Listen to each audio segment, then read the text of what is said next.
Let's do a little SEC roundup and all that's coming up after the bumper. Don't be cornering me. Hold up. Time. You gotta help me with that corner shit. What's up, kinfolk? It's RJ Young. I'm not on a step mill. Consider hitting a like and subscribe button because I upload a video every single day. It's always college football related. We have a good time. Today, I want to talk about Texas A&M, Alabama, and LSU. And I want to start with LSU losing a quarterback to the transfer portal. That is TJ Finley, 6'2", about 242 pounds. The comp here is Josh Allen.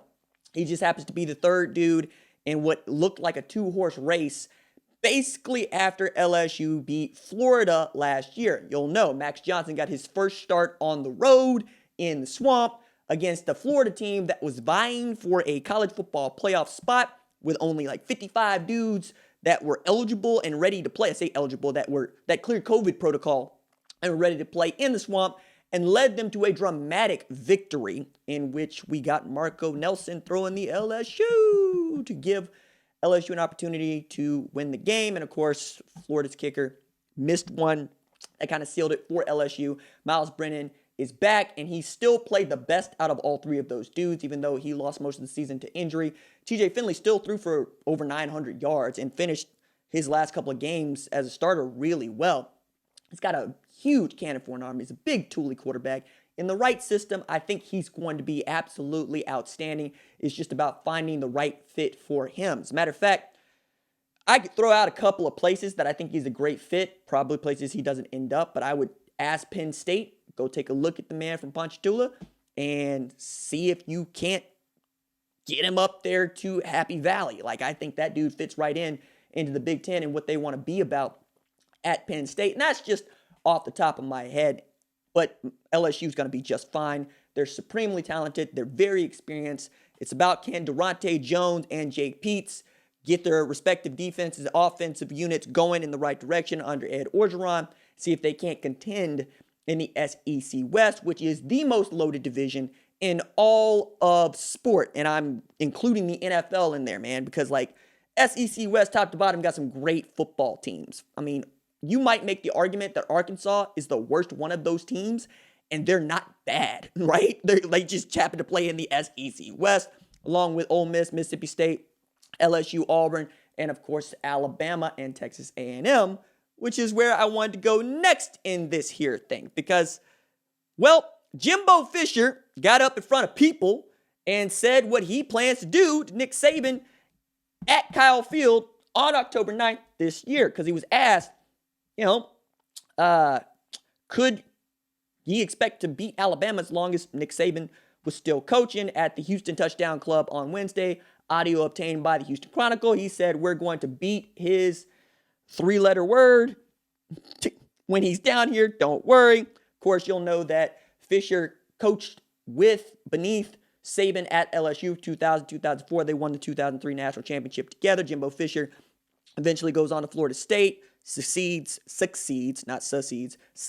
Bobby Bowden, wins the national championship with Jameis Winston at Florida State, takes the job over Texas A&M, and has been up against this barrier that is called Alabama that prevents him really from competing for a national championship, because we expect the SEC West winner to be the favorite most years, depending on how you feel about Georgia or Florida, to win the SEC championship. Though Georgia, I think, is in a really good spot this year to contend for a national championship, and I expect them to be the SEC East representative come the SEC championship game. Now, it's also interesting to note that Saban doesn't really go in for this sort of conversation. That man is so much about the process of winning that he does not really enjoy the winning so much. He hates losing more than anything else. While Fisher is up against it after finishing 9-1 last season and number 4 in the college football playoff rankings after beating North Carolina in the Orange Bowl. The problem here that I think Fisher is up against is he's got a brand new starter at quarterback after having Kellen Mond for what felt like half a decade at quarterback. Now, Haynes King, Eli Stowers, I think both of those guys are good enough to play, and he's got a first-round talent in DeMarvin Leal that I got projected as a top 10 draft pick on defense, but defense has not been their problem. I mean, with Mike Elko over there, they've been doing a great job. But at some point, you got to get over that hump, and if you don't get over that hump this year, in what is as down a year as Alabama's ever going to have, which is to say it's not really down. They're just inexperienced. They're very talented. You got to be able to do it with a new starter in Bryce Young, a new offensive coordinator in Bill O'Brien, and basically everybody but John Mechie and Jaleel Billingsley really growing into their spots on that offense and defense. You're also losing what I think is the best center in all of college football, Landon Dickerson. You're going to find a new place for Evan Neal to play because Alex Leatherwood went into the draft. You had 10 dudes drafted out of Alabama alone. 65 of those dudes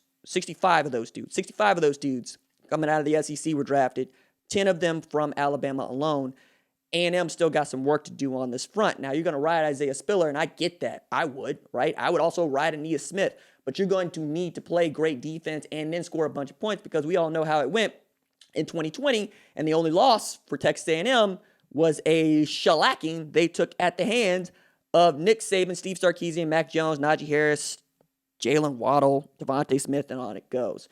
But that's what ampersand U, for the uninitiated, it's Texas A&M, really are about. They want to be about winning championships. They want to be about getting their first national title since 1939 and don't want to be the butt of the joke, right?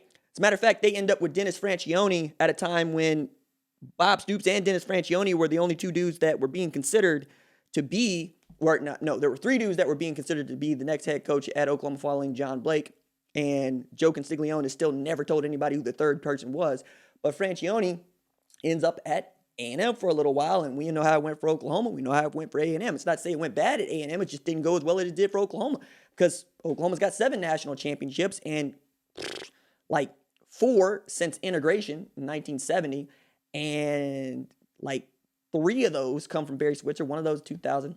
Bob Stoops, who's also got 2 national championships. We forget conveniently that he was the defense coordinator for Florida when it won a national championship in the 90s with Steve Spurrier still being head coach and was the best team in the SEC. But I thought that what Fisher had to say about the goals that they have is exactly what you expect him to say. Like, what else is he going to say? That, no, we genuflect to Nick Saban. It's his conference. It's his world. We just live in it. He's not going to say that. So, like, that this is news, I'm like, okay, sure. Whatever, if that's what gets you riled up in College Station, by all means, go forward. But, like, that's exactly what I expect him to say. I don't think he was talking untoward. I mean, depending on how you feel about cursing, I don't cuss on this channel because most of y'all don't like it. But, like, you know, like, it doesn't bother me any. Like, I expected Jimbo Fisher to come out here and be Jimbo Fisher. The only ways that sounds a little bit different for any other head coach is Fisher's going to talk about 300 words a minute? But again, he's a great offensive coach. He's a great quarterbacks coach. He understands recruiting. He understands landscape. He's just in the toughest division in football. Like, think about this. You have head coaches now, Nick Saban, Brian Harsin, Lane Kiffin, Mike Leach, Sam Pittman to go along with your man, Jimbo Fisher, right? That's just for, and then that's for before I even say LSU, who won the 2019 national championship, right? Like, think about that. Outside of Clemson, you really got a hard time looking around at who's winning national championship. I take it back. Ohio State in 2014. All right, I'm going to back up a little bit. But you understand. If they get past Alabama, they ought to go undefeated because you would think they're good enough to beat LSU if they're good enough to beat Alabama. Though I expect Alabama and LSU to be a really good game this year because I think they're a little bit more level than they have been in the last 2 years, really. But also in their non-conference is not tough. Like New Mexico and Colorado and Kent State. Those are their non-conference games to start. And then they got Prairie View A&M in what I call FCS week, Cupcake week in November. No disrespect to Prairie View and A&M. You ain't what you were when Billy Nix was the head coach. Let's just keep it at 100. And then you finish at LSU.